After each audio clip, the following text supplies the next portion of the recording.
Hello दोस्तों, आप सभी का आपके अपने चैनल डी कोड स्टडी पर हार्दिक स्वागत है।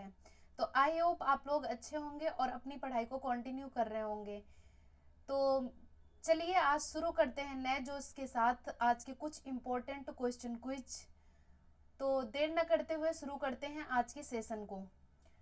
तो आज का जो हमारा पहला क्वेश्चन है वो कह रहा है कि हाल ही में जारी ग्लोबल जेंडर गैप इंडेक्स 2024 में भारत की रैंक क्या है? What is India's rank in the recently released global gender gap index 2024?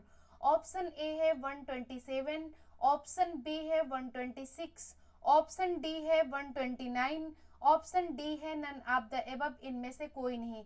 तो इसका राइट आंसर जो होगा वो है ऑप्शन सी, यानी कि 129 रैंक जो है अब इंडिया की हो गई है।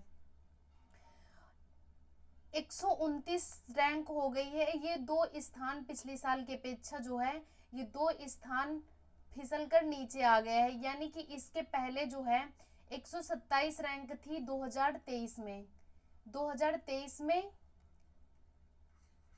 127 रैंक थी और अब 2024 में जो नई रिपोर्ट आई है इसमें जो है इंडिया की रैंक 129 हो गई है। ठीक है, अब बात करते हैं कि ये जारी कौन करता है। जो ये global gender gap index report आई है इसको जारी कौन करता है? तो इसको जारी करता है विश्व आर्थिक मंच जारी करता है, यानी कि वर्ल्ड इकोनॉमिक फोरम जारी करता है। ये ट्रेंड रहा एग्जाम में पूछने का कि कभी कभी ये पूछ लेता है कि हाल ही में जारी global gender gap index report किसके द्वारा प्रकाशित की गई है। नीचे दे देगा WFIMF या फिर WEF या WB, ऐसे करके दे देगा। तो आपको ध्यान में रखना है कि ये जो है विश्व आर्थिक मंच द्वारा जारी की गई है। विश्व आर्थिक मंच द्वारा जारी की गई है, वर्ल्ड इकोनॉमिक फोरम द्वारा जारी की गई है। ठीक है, इंडिया के लिए कुछ खास इसका मतलब वो नहीं रहा, क्योंकि इंडिया जो है अपनी इम्प्रूवमेंट करने की बजाय और इसका जो है 2 अंक फिसल कर नीचे हो गया है। इसमें फर्स्ट रैंक किसकी रही है ये भी आप जान लीजिए कि जो है फर्स्ट स्थान किसका रहा है। जो फर्स्ट स्थान रहा है वो है आइसलैंड का। आइसलैंड का, आइसलैंड फर्स्ट स्थान आइसलैंड का रहा है। और इस तरीके से जो है 146 देशों की रैंकिंग जारी की गई है। 146 देशों में इंडिया की रैंकिंग 129 है, यह आप लोग याद रखिएगा। अब थोड़ा सा अपने जो है पड़ोसी देशों के बारे में बात कर लेते हैं। तो पड़ोसी देशों में जो है हमारा बांग्लादेश जो है, बांग्लादेश इसकी रैंकिंग इंडिया से बेटर है, ये है 99। नेपाल की बात करें, नेपाल नेपाल की बात करें तो इसकी रैंकिंग है 111। श्रीलंका की बात करें, श्रीलंका की बात करें तो श्रीलंका की रैंकिंग है 125। श्रीलंका की रैंकिंग कितनी है? 125। और वहीं पर भूटान की अगर बात कर लेते हैं जो सबसे खुशहाल देश है, भूटान की रैंकिंग है 124। 124। अब यहाँ पर पाकिस्तान की भी बात कर लेते हैं, क्योंकि उसे छोड़ना अच्छा नहीं लगेगा, क्योंकि वो भी हमारा पड़ोसी मुल्क है। तो पाकिस्तान की जो रैंकिंग है, पाकिस्तान की रैंकिंग है 145, यानी कि इसकी स्थिति तो खैर भारत से अच्छी नहीं है, क्योंकि अगर इसके अच्छे होते तो बहुत बुरा लगता है कि पाकिस्तान जैसा कंट्री जो है इंडिया को पछाड़ दिया और आगे पहुंच गया। तो आप लोगों को इतना याद रखना है कि हाल ही में जो है ग्लोबल जेंडर गैप इंडेक्स जो है किसके द्वारा जारी की गई है? विश्व आर्थिक मंच द्वारा, यानी वर्ल्ड इकोनॉमिक फोरम द्वारा जारी की गई है। 146 देशों में इंडिया की रैंकिंग 129 आई है। पड़ोसी देशों की बात करें तो बांग्लादेश की 99 है, नेपाल की 111 है, श्रीलंका की 125 है, भूटान की 124 है और वहीं पर पाकिस्तान की 145 है। ओके, आते हैं नेक्स्ट क्वेश्चन पर। नेक्स्ट क्वेश्चन कह रहा है कि कुवैत आग की घटना में पीड़ित भारतीयों से मिलने तथा हर संभव सहायता का आश्वासन देने के लिए पीएम ने किस मंत्री को वहां भेजा? इंग्लिश में देख लेते हैं। Which minister did the PM send to meet the Indians affected by the Kuwait fire incidents and assured them of all possible assistance? Option ए है एस जयशंकर, ऑप्शन बी है पीयूष गोयल, ऑप्शन सी है राजनाथ सिंह, ऑप्शन डी है कीर्ति वर्धन सिंह। तो इसका जो right answer है वो है ऑप्शन डी, कीर्ति वर्धन सिंह को भेजा है। अब आप लोग सोच रहे होंगे कि एस जयशंकर गए क्योंकि इनको फॉरेन मिनिस्टर बनाया गया है, विदेश मंत्री बनाया गया है, लेकिन ये नहीं गए हैं, ठीक है। ये आप लोग दिमाग में रखिएगा, क्योंकि जितना भी ऐसे विदेश मंत्री, अगर कोई विदेश में कोई घटना घट जाती है तो विदेश मंत्रालय के तहत होता है, तो विदेश मंत्री पहुंचता है, लेकिन ये नहीं गए हैं। जबकि कौन गया है? कीर्तिवर्धन सिंह गए हैं। कीर्तिवर्धन क्या है? ये विदेश राज्य मंत्री हैं, ये विदेश कैबिनेट मंत्री हैं, और कीर्तिवर्धन सिंह जो हैं विदेश राज्य मंत्री हैं, राज्य मंत्री हैं, विदेश राज्य मंत्री हैं, ठीक है। अभी देखा होगा आप लोगों ने कि कुवैत में एक बहुत बड़ी घटना घटी, जिसमें एक रिहायशी बिल्डिंग में जो है आग लग गई, जिसकी वजह से वहां पर भारत के कम से कम 43 लोग मर गए, और वहां 50 से ज्यादा लोग अभी भी घायल हैं। तो इस तरीके से जो सिचुएशन हुई है वहां पर काफी, और इसमें ज्यादा जो मृतकों की संख्या है वो केरल और तमिलनाडु की है, ठीक है। साउथ के लोग वहां पर ज्यादा हैं, उत्तर भारतीय नागरिक भी शामिल हैं उसमें। तो इस तरीके से जो है प्रधानमंत्री मोदी और जो है एस जयशंकर ने शोक व्यक्त किया, और वहां पर जो है जल्दी ही विदेश राज्य मंत्री कीर्तिवर्धन सिंह को भेजा, ताकि वहां पर जो है लोगों को उनसे कनेक्ट हो सके, और उन कीर्तिवर्धन सिंह जो मंत्री हैं वो हर संभव जो है भारतीयों की मदद कर सके। और इसमें यह भी कहा गया है कि जो प्रधानमंत्री नरेंद्र मोदी हैं, उन्होंने कहा है जो इस आगजनी की घटना में मर गए हैं, उनको जो है 2 लाख रुपए उनके परिवार को प्रधानमंत्री राहत कोष से दिया जाएगा, प्रधानमंत्री राहत कोष से दिया जाएगा, ठीक है। प्रधानमंत्री राहत कोष से उनको दिया जाएगा। तो इस तरीके से बहुत ही जो है दिल दहलाने वाली घटना थी कुवैत की, और उन जिनकी फैमिली के लोग जो है इस घटना में मर गए हैं, उनको प्रधानमंत्री राहत कोष से 2 लाख रुपए उनको प्रदान किए जाएंगे। आते हैं नेक्स्ट क्वेश्चन पर। नेक्स्ट क्वेश्चन कह रहा है कि हाल ही में G7 शिखर सम्मेलन का आयोजन किस देश में हो रहा है? In which country is the G7 summit being organised recently? Option ए है इटली, ऑप्शन बी है अमेरिका, ऑप्शन सी है जापान, और ऑप्शन डी है इंडिया। तो इसका जो राइट आंसर है वो क्या है? इसका जो राइट आंसर है वो है ऑप्शन ए, यानी कि इटली में जो है G7 शिखर सम्मेलन हो रहा है, इटली में, ठीक है। इटली में जो है G7 शिखर सम्मेलन हो रहा है। ऑप्शन ए हमारा राइट है, ऑप्शन ए राइट है। अब G7 शिखर सम्मेलन इटली में हो रहा है, और हमारे देश के प्रधानमंत्री नरेंद्र मोदी जो है इटली पहुंच चुके हैं, और वो इस G7 समिट में जो है पार्टिसिपेट करेंगे, ठीक है। और ये लगातार 5वीं बार जो है मोदी लगातार 5वीं बार G7 समिट में भागीदार करने वाले प्रधानमंत्री बन जाएंगे। 5 बार जो है ये G7 सम्मेलन में जो है भाग ले चुके हैं। इस तरीके से जो है इटली में ये जो इटली की प्रधानमंत्री है कौन है? आप लोगों को हंसी आ रही होगी अंदर ही अंदर, लेकिन मुस्कुरा रहे हैं आप लोग। इटली की प्रधानमंत्री है जॉर्जिया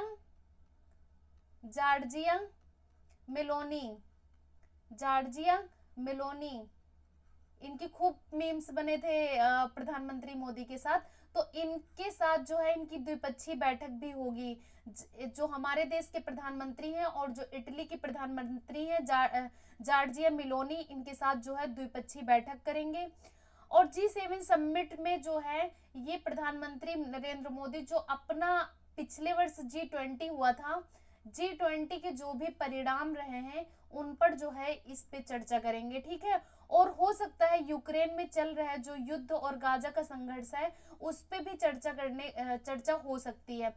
अब बात करते हैं, ये तो बात थी कि वहां पर क्या क्या चीजें होंगी। अब बात करते हैं G7 के बारे में।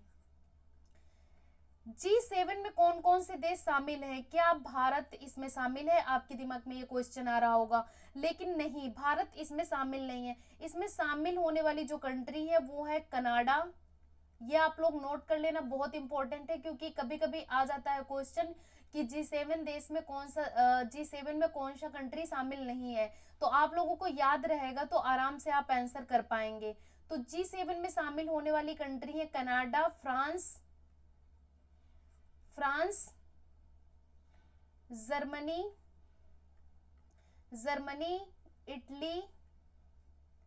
इटली, यूनाइटेड किंगडम और यूएसए, संयुक्त राज्य अमेरिका। तो इस तरीके से जो है 7 कंट्री हैं, ठीक है। कनाडा, फ्रांस, जर्मनी, इटली और जापान, यूके और यूएसए, ये 7 कंट्री जो है G7 में शामिल है। भूलना मत, भारत जो है G7 का सदस्य नहीं है, G7 में शामिल नहीं किया गया है। भारत जो है एक भागीदार के रूप में जो है इस सत्र में शामिल हो रहा है, यानी कि इस समिट में शामिल हो रहा है। तो आप लोगों को इतना ध्यान रखना है कि G7 शिखर सम्मेलन कहाँ आयोजित हो रहा है? इटली में हो रहा। इटली के प्रधानमंत्री कौन है? जॉर्जिया मेलोनी है, जिनसे जो है हमारे प्रधानमंत्री द्विपक्षीय वार्ता करेंगे। और G7 में कौन कौन सी कंट्री शामिल है? Canada, France, Japan, Italy, Germany, UK and USA. I hope आप लोगों को समझ में आएगा, ठीक है, भूलिएगा मत। आते हैं नेक्स्ट क्वेश्चन पर। नेक्स्ट क्वेश्चन कह रहा है कि हाल ही में जिमिक्स 24 के 8वें संस्करण की शुरुआत किन 2 देशों के बीच हुई है? बहुत इंपॉर्टेंट क्वेश्चन है, क्योंकि हमेशा जो एक्सरसाइज होती है वहां से किसी न किसी एक्सरसाइज का क्वेश्चन आपको एग्जाम में देखने को मिलता है। इंग्लिश में देख लेते हैं। Recently the 8th edition of JIMEX 24 started between which 2 countries? Option ए है इंडिया अमेरिका, ऑप्शन बी है इंडिया रसिया, ऑप्शन सी है इंडिया और जापान, ऑप्शन डी है नन ऑफ द एबव, यानी इनमें से कोई नहीं। तो इसका जो राइट आंसर है वो है, क्या हो सकता है? इसका राइट आंसर है ऑप्शन सी। क्या है? Option C. भारत और जापान के बीच जो है जिमिक्स 24 जो है एक्सरसाइज हुई है। और ये कहां पर हुई है? ये जापान के योगोसुका पे हुई है। योगोसुका, योगोसुका एक स्थान है जहां पर जो है ये एक्सरसाइज होगी। ये एक समुद्री सैन्य अभ्यास है, ये भी आप लोग नोट कर लीजिएगा। जिमिक्स 24 जो है ये एक समुद्री सैन्य अभ्यास है, क्योंकि कभी कभी होता है नौसेना अभ्यास भी होते हैं, वायुसेना अभ्यास होते हैं। तो ये जो है समुद्री सैन्य अभ्यास है जिमिक्स 24। और अपने भारतीय नौसेना का जो स्वदेशी स्टील फ्रिगेट INS शिवालिक है वो जापान पहुंच चुका है एक्सरसाइज के लिए।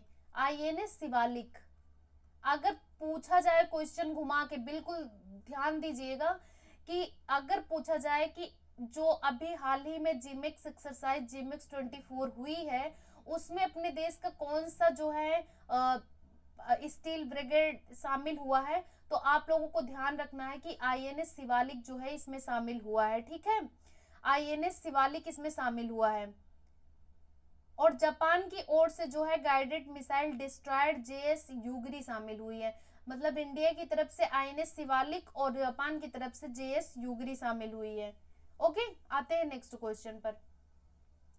नेक्स्ट क्वेश्चन कह रहा है कि हाल ही में संयुक्त राष्ट्र महासभा ने किस वर्ष को क्वांटम विज्ञान और प्रौद्योगिकी का अंतरराष्ट्रीय वर्ष घोषित किया है? इंग्लिश में देख लेते हैं। Recently the United Nation generally assembly has declared which year as the international year of quantum science and technology? Option ए है 2024, ऑप्शन बी है 2025, ऑप्शन सी है 2030, ऑप्शन डी है नन ऑफ द एबव, यानी इनमें से कोई नहीं। तो इसका जो राइट आंसर है वो है ऑप्शन बी, यानी कि जो संयुक्त राष्ट्र महासभा है, यूनाइटेड नेशन असेंबली है, इसने जो है 2025 को क्या किया है? क्वांटम विज्ञान और प्रौद्योगिकी अंतरराष्ट्रीय वर्ष घोषित किया है। जैसे कि 2024 को इन्होंने कौन सा वर्ष घोषित किया है? 2024 को इन्होंने कैमिलिड्स वर्ष घोषित किया है।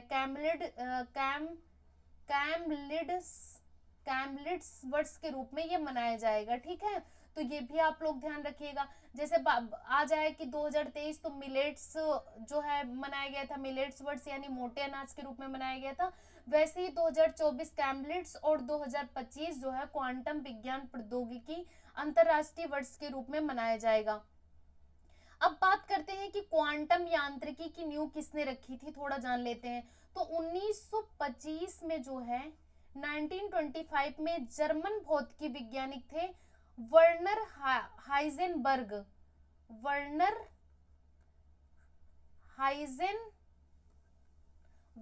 हाइजेनबर्ग, जिन्होंने एक शोध पत्र प्रकाशित किया था, उसमें ही क्वांटम की नींव रखी गई थी।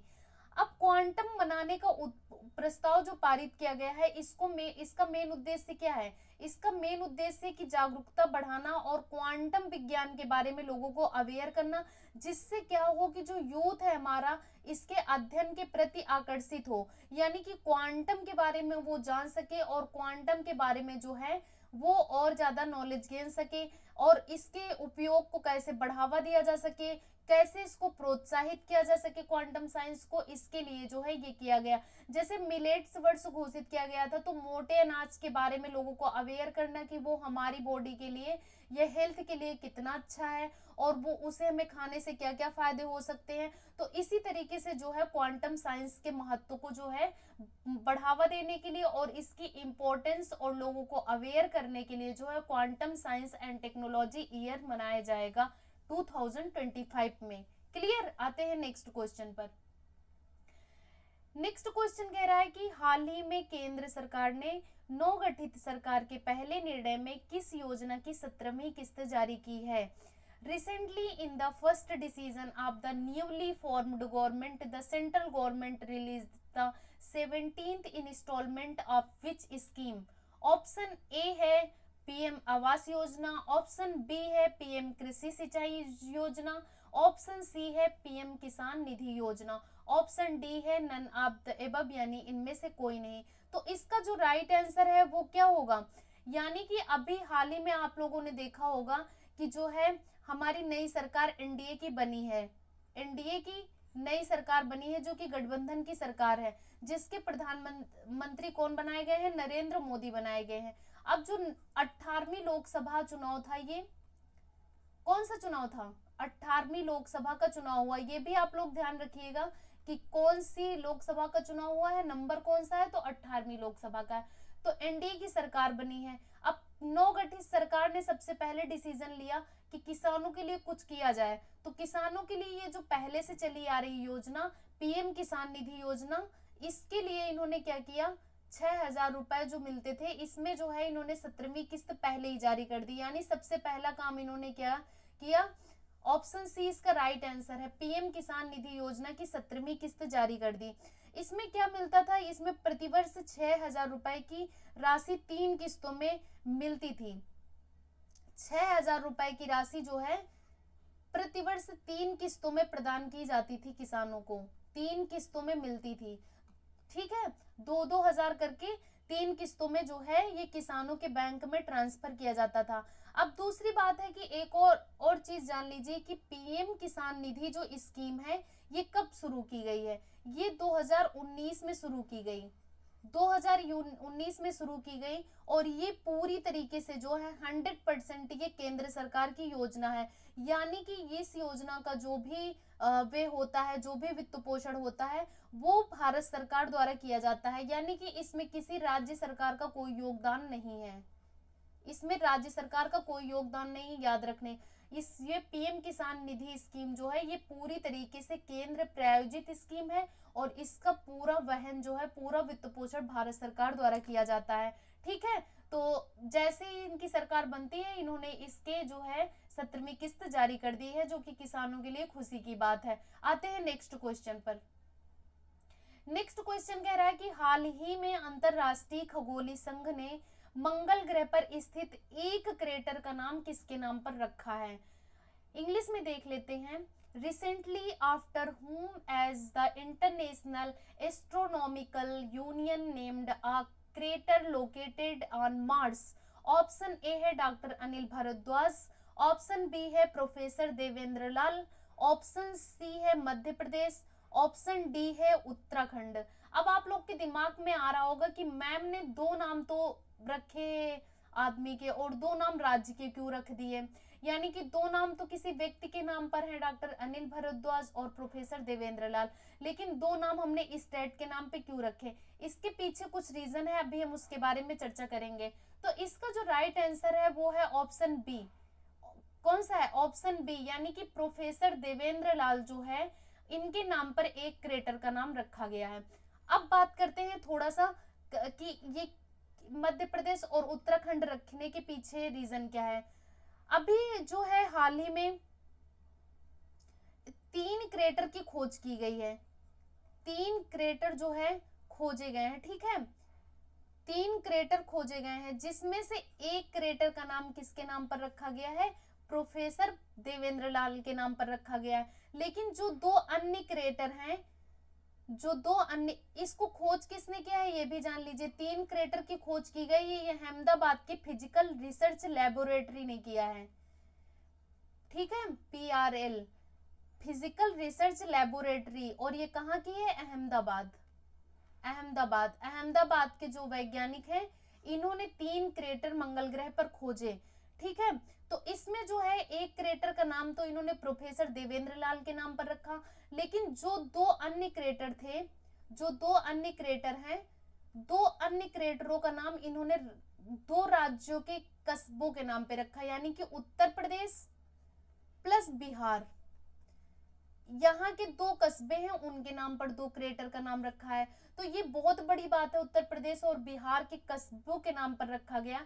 तो यहाँ पर इसीलिए हमने मध्य प्रदेश और उत्तराखंड डाला था, क्योंकि ये ऐसा हो सकता है कि पूछ ले कि हाल ही में अंतरराष्ट्रीय खगोलीय संघ ने मंगल ग्रह पर क्रेटर खोजे हैं जिनके नाम क्या हैं। अब दे देगा कि उत्तर प्रदेश, बिहार, प्रोफेसर देवेंद्र लाल, उपर्युक्त सभी, तो आप कंफ्यूज नहीं होंगे कि यार एक व्यक्ति है और दो राज्य हैं, तो वहां पर उपर्युक्त सभी पर टिक करना है, यानी वो उसमें तीनों सही हैं। अब इसमें उत्तर प्रदेश का जो है, उत्तर प्रदेश का क्रेटर जो है इन्होंने मुर्सान क्रेटर नाम रखा, मुर्सान क्रेटर,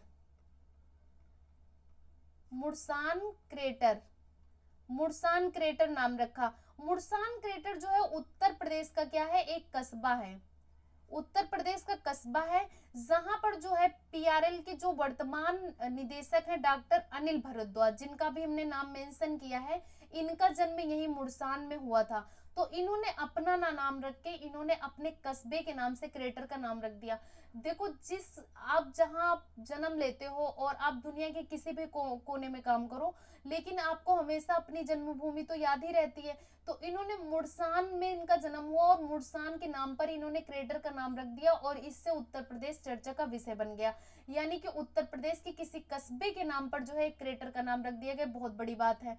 दूसरे क्रेटर का नाम हिल्सा क्रेटर रखा गया, हिल्सा क्रेटर, हिल्सा क्रेटर।